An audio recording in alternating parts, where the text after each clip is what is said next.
Wholesale రేట్కి ఇస్తున్నాను. మీకు ఏదైనా కావాలంటే నాకు కామెంట్ రూపాయలు అడగండి, నేను చూపిస్తాను. కామెంట్ రూపాయలు అడగండి, నేను చూపిస్తాను. ఇది చిన్న డ్యామేజ్ వచ్చిందన్నాను కదా, ఇంకోండి చిన్న డ్యామేజ్ వచ్చింది, చాలా చిన్నది.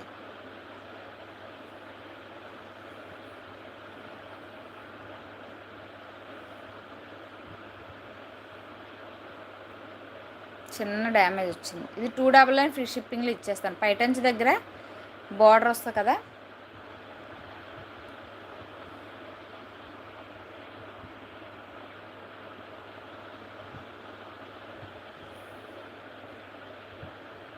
ఇక పైటంచి వచ్చిన దగ్గర ఇలా వస్తుంది, చిన్న ముక్కే. ఇది ఎండ్. 299 ఫ్రీ షిప్పింగ్లో ఇచ్చేస్తాను, తీసుకోండి ఎవరికి కావాలన్నా. మిక్స్ చేసుకోకండి, శారీ చాలా బాగుంటుంది. ఇదిగోండి శారీ మొత్తం ఇలాగ వస్తుంది, బార్డర్ కూడా చూడండి ఇలాగ వస్తుంది. 299 ఫ్రీ షిప్పింగ్ రాదండి. ఇది 450 ఇంటి దగ్గర అమ్మాను నేను. ఇలా జెరీ లైన్స్ వస్తాయి చూడండి, చాలా బాగుంటుంది శారీ. 299 ఫ్రీ షిప్పింగ్లో ఇచ్చేస్తాను. ఇది ఒకటే చిన్న డ్యామేజ్ ఉండడం వల్ల తీసుకోండి. 2 శారీసే వచ్చే డ్యామేజ్. ఇది చిన్నది, జిగ్జాగ్ చేసుకుంటే సరిపోద్ది.